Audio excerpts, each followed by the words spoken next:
They are banking on you not really understanding and researching their laws and policies that has been put in our communities for the past 60 years. In some cases, a lot longer than that. Because truth be told, black people have been voted Democrat for almost 100 years. Way before Lyndon B. Johnson say, I have niggas voting Democrat for the next 200 years.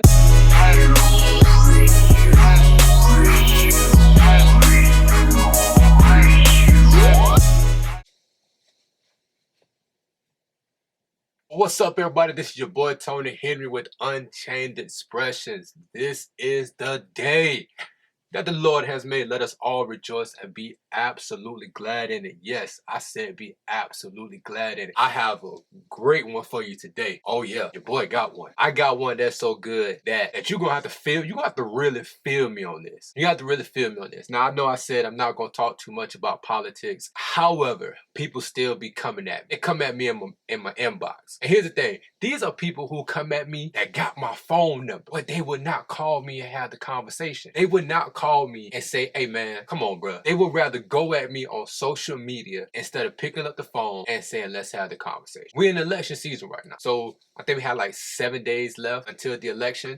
I already voted. I voted for President Donald Trump, and that's who I'm riding with. I'm definitely not riding with nobody. I could never see myself as a black man riding with body. I don't understand how anybody as a black man or black woman, but black man specific, ride with body. But that's not what this topic is today. Nah, not today. Had a guy hit me up in my, not gonna say his name. I got a lot of respect for him, but this is a lot that comes at me all the time. When people hit me up in my Facebook messages and they send me little videos and stuff of President Trump and all this kind of stuff like that, but they would never ever talk about Joe Biden. They would never point out all of the things that Joe Biden has done in his 47 years of being a politician. They would never talk about the crime bills, the drug bills, anything like that. They will only talk about what President Trump has done only because he's president. But these same people, when President Obama was president, never said anything about President Obama. They let everything slide that he did. Reason why is because he was the first black president. Yeah, I did the black president, but yet that black president did nothing for black people. And then when you ask black people what did he actually do for black people, they say, I mean, he gave black people hope.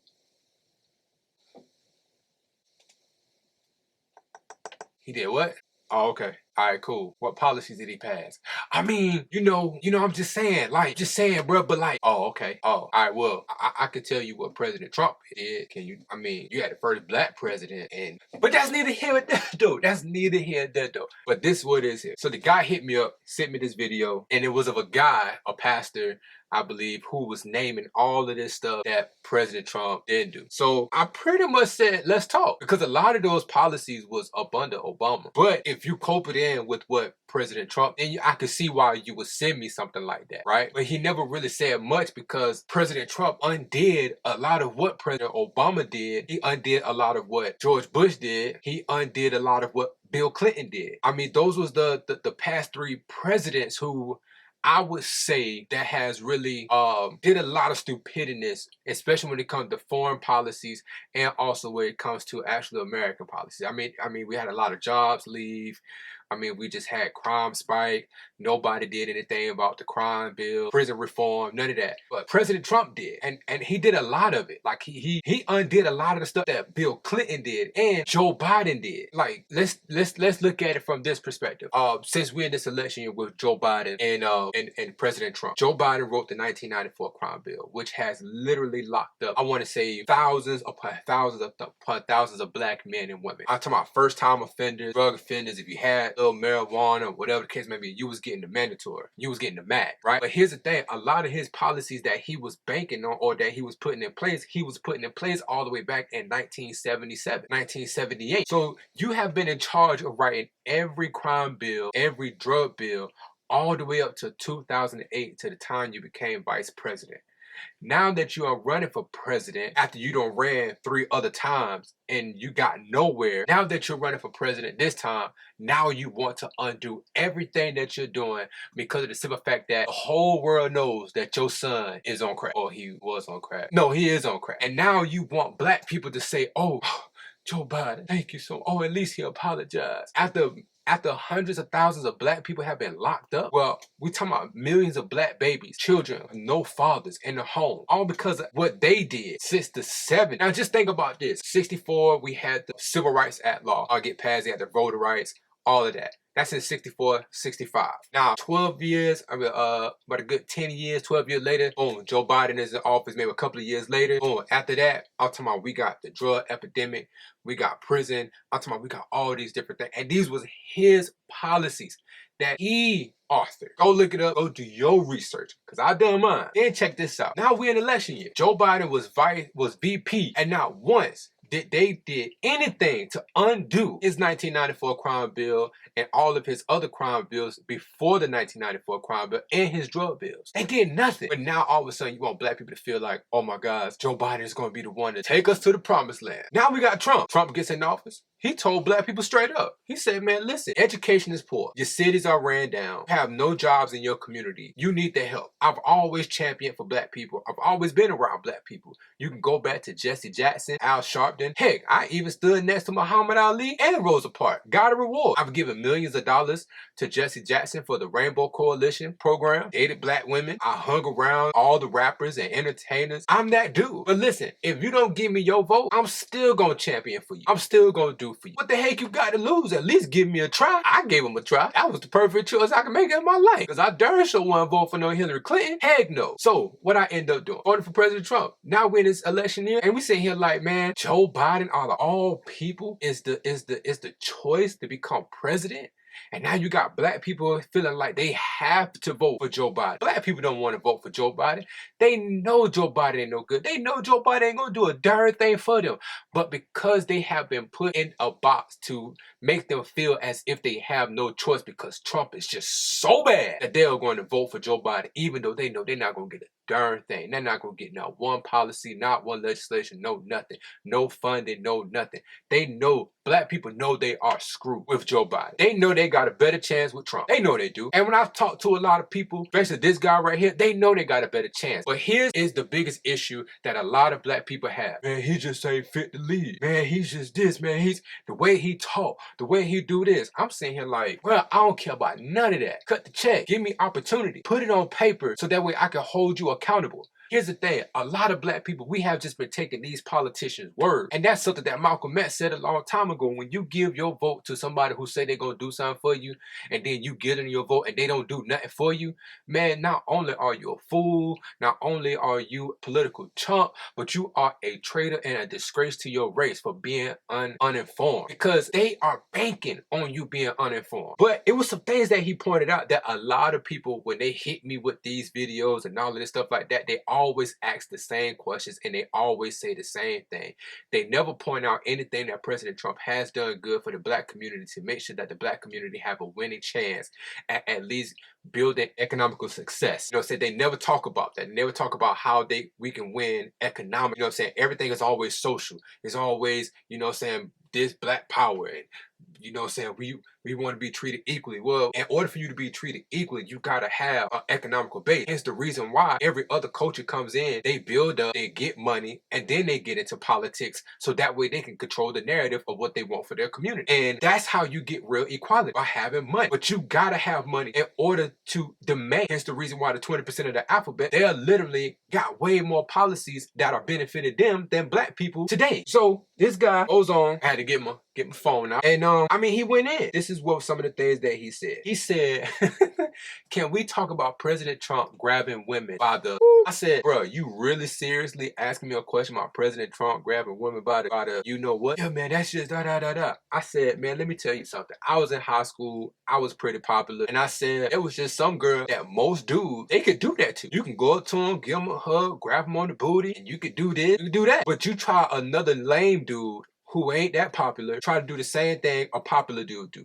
You gonna get smacked. You gonna get cussed out. You gonna get like belittled in front of everybody. So you can't sit here and try to use that as a means of he's not fit to be President of the United States of America. Then I also asked him, I said, was that not a private conversation between two guys? He said, yes. I said, so the simple fact that you know that it was a private conversation, let me ask you a question. Have you ever had a private conversation with you and your homeboys and you were sitting there talking about, hey man, you know that girl from the other day? And man, you know, shoot, I was just, hey, she let me, so hey, it is what it is. He was like, yeah, I had that conversation before. I said, so you cannot sit here and say that he was wrong for having that conversation. Just as a regular guy, locker room talk. Man, we riding in the car going somewhere talk. Man, we chilling sitting down at Hooters talk. Or we ain't. You can't do that. He was like, yeah, but he the president. I said, I know pastors. And I said, I know pastors who and heard their conversations and heard them say some slick stuff out of their mouth. And you like, whoa. But that doesn't mean we're not fit to lead. Another thing he said, what about the cages? He was putting them in cages. I said, all right, cool. I'm glad you brought that up. I said, did he not stop that policy when they gave him so much hell, even though it was President Obama who built the cages? Yeah, but I'm just saying, he separated for the kid. I said, first off, who built the cage? He said, Obama. I said, so where was you with all this animosity when President Obama did? Yeah, but he separated. I said, okay, cool. Since we want to talk about separation, I said, let's keep it all the way 100. If I'm driving in the car with my daughter and I get pulled over and I said, car smells like marijuana, for example. Not only that, they see something in the car. I said, do you not think that they are going to take my daughter away from me? Isn't that separation? Yeah, but that's not the same. I said, how is not the same? I broke the law. I was in violation. I did something wrong. So which means they're going to have to take my daughter away from me. Then they're going to have to find a relative to my daughter, which will most likely be my wife. And they're going to have to call her and have her pick up our daughter. And then my wife will have to bail me out. If I get bail, if I get bond. Yeah, but these people are seeking asylum. Okay, cool. They seeking asylum. I'm glad you said that too. Now, how about this? If you are traveling somewhere, you're seeking asylum. You know America has law. Why would you go around the law to seek asylum when you can go to a point of entry and seek asylum? Yeah, but no, keep it 100. If I was to go to Mexico right now and go around their border, what do you think is going to happen? I'm going to be locked up in a prison. I said, so you can't sit here and have country have their way, but then America just has to be open and free for everybody. Well, this is the land of law. This is the land of law. This is the republic. So therefore, if I can't just do anything in somebody else's country, can't nobody just come over here and do anything over here? Yeah, but you know, I said, listen, man, the simple fact that you still trying to argue with me, even though you agree with me, lets me know that you're trying to find, you putting way too much emotion into what's going on. And that's the difference between me and you. I don't look at this as an emotional thing. I look at it for what it is. And another thing, what about President Trump's 3 marriages? Again, what does that have to do with him leading America? Well, I'm just saying, he had 3 wives. I said, I know pastors who had more than 3 wives. I said, heck, Steve Harvey had more than 3 wives, and that man wrote a whole book helping women not to fall for whatever. So we can't sit here and try to hold this man accountable as a private citizen. I said, and who's to say that those marriages was bad marriages? What if it's just reconcilable differences that they both agreed to just say, hey, we're gonna call it quits on this marriage? We can't sit there and literally charge this man because of the simple fact is he and his spouse at the time decided to get a divorce. Like you're trying to sit here and bring a knife to a gunfight. That's how I'm looking at it. Like you literally trying to sit here and come and make things something that is not. Then we got into another one. This is one of my favorite ones, right? We got into him talking about other countries and him saying allegedly that he called these other countries, I think it was supposed to be Haiti, S-hole countries. I asked him to show me the tape. Show me a video. He couldn't show me. He can only bring up the fact that somebody else said that he said. So now we're going off of he say, she say. So now we're literally being Dame Dash said it. I like Dame Dash, but he said it. He said you're being, ooh, can't think of the name. I was just listening to him the other day. He was like, you just being a talk. You're making up stuff. You're making up stuff because you want to paint a narrative. You want to sell a story. And that's what that was. Because when I told him, I said, go and look it up. I said, as a matter of fact, we both read the same article. Everybody who was in that room with the president, Democrats and Republicans, they both said he never said S-whole country. However, he did use some very strong language, but it wasn't S-whole country. As a matter of fact, it was Don Lemonhead who broke the story because of, I think it was Hillary Clinton's VP pick who came out and said that he said that. So now you got a lot of he say, she say going on with no actual proof that he actually said it. And it was another one. And I'm done with this one. I'm done with this episode. Because this is what I deal with all the time. You see how I just rebuttal everything that the guy said to me. This is how I have to be with people. And this is the reason why sometimes I don't go back and forth to people on social media, because the moment you get out of line on social media is the moment where I'm like, okay, when I see you, I need you to back that up. Simple. I ain't saying I'm the toughest dude in the whole world, but if you can sit behind a computer and say what you say, but then when I see you, it's like, oh, what's up, man? How we doing? Oh man, that we were just talking now. Nah, I don't get disrespectful with people just to get disrespectful with them because we have reconcilable differences. Because you see things one way, I see things one way. No, we can still be human. We can still be civil. We can still be cool. But leave out all the name calling. Leave out all that other stuff, because that right there is what's going to get you in trouble. And I'm a black man that carries my firearm, and I got some hands. So when I see you, and I'm a stand-up guy, I'm solid. I'm going to call you out. I'm going to say what I got to say. I'm not going to go on social media and I had somebody do that to me, a guy that I respect. I'm not finna sit here and let you talk bad about me on social media. No, if I got your number, I'm hitting you and I'm gonna check you. I'm gonna let you know what it is. And I'm not, if you respond to me, I'm not gonna respond back, because I said what I said. And it is what it is. And when I see you, what's up, man? How you doing? Because at least you know where I stand. You just not finna just go randomly running your mouth about me or saying what you gotta say. I'm gonna say what I need to say to you. But this is the last thing I'm gonna say. Got into this whole coronavirus situation. Oh, the man said China flu. The man said this. The man said that. I said, man, let me tell you something, man. And I'm gonna end it with this because it was really, really fun. And do you not know that the CDC, the World Health Organization, Dr. Fauci, who was the top scientist, were all lying, were all flip-flopping their news? They'll say one thing one time, then they'll say something else the other time. I say, so for somebody who has been paying attention closely, and I understand science for what we was taught, your skin is an open pore. I said, so therefore, yeah, the president knew. However, I agree with him when he said, I don't want people to panic. If you are a leader and you are literally getting all this information, why would I just put random information out there, put the people in the panic for having them going cuckoo for cuckoo puff? I literally watched this man from the time this pandemic hit be on the forefront every single day, doing interviews, standing in front of the press, talking to the press, no mask on, literally just going hard for America, letting people know, hey man, we're gonna get over this, it's gonna end soon, trying to be positive about the whole thing. But nobody is talking about Nancy Pelosi, Dr. Fauci, the mainstream media, Chuck Schumer. Nobody is talking about all these other people who are literally poking fear into the American people. And the American people are sick of it.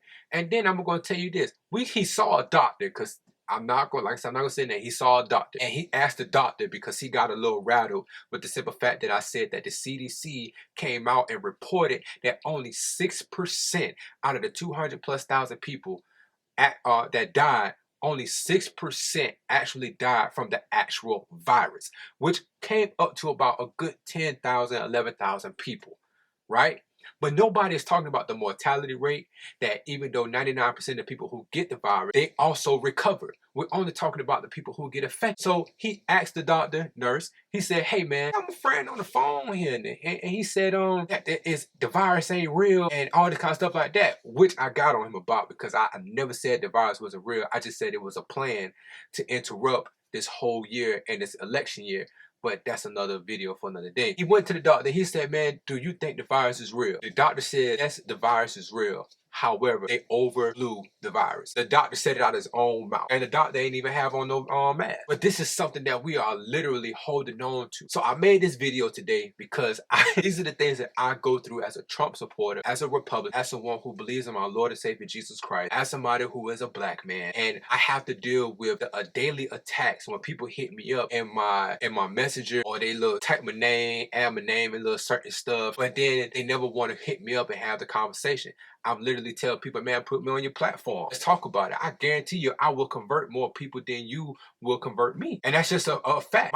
My information that I get is not based off of me just here say, she say. No, I actually do some work and I research. I study to show myself approved, so that way I can rightly divide the truth. I can weigh it out myself and be informed about every decision that I make. And my decisions are not, and I repeat, are not emotional. So if you like this video, video, and this video is something that most of you have had to deal with. Listen, like, share, and subscribe. Unchained Expressions. I'm here to have real deal conversation because I know a lot of people don't want to have them because a lot of people are way too emotional. And right now that we're in this election year, we have to be very, very careful. Matter of fact, we just have to be careful, period.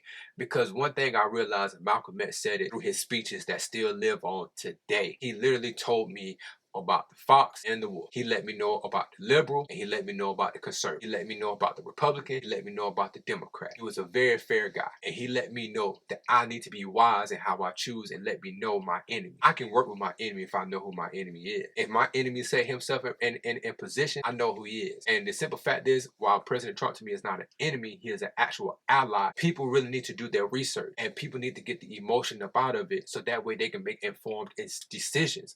And in this 2020 election, you have to make sure that you are informed. Matter of fact, after this election, you have to make sure that you're informed because there is, and I repeat, there is going to be an election coming up for your senators, for your congressmen, all of them. You have to make sure that you are ready and available and understanding what you're voting for and why you're voting for, who you're voting for.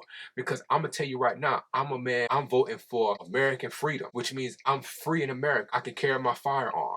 I can say whatever I want to say. I can go wherever I want to go.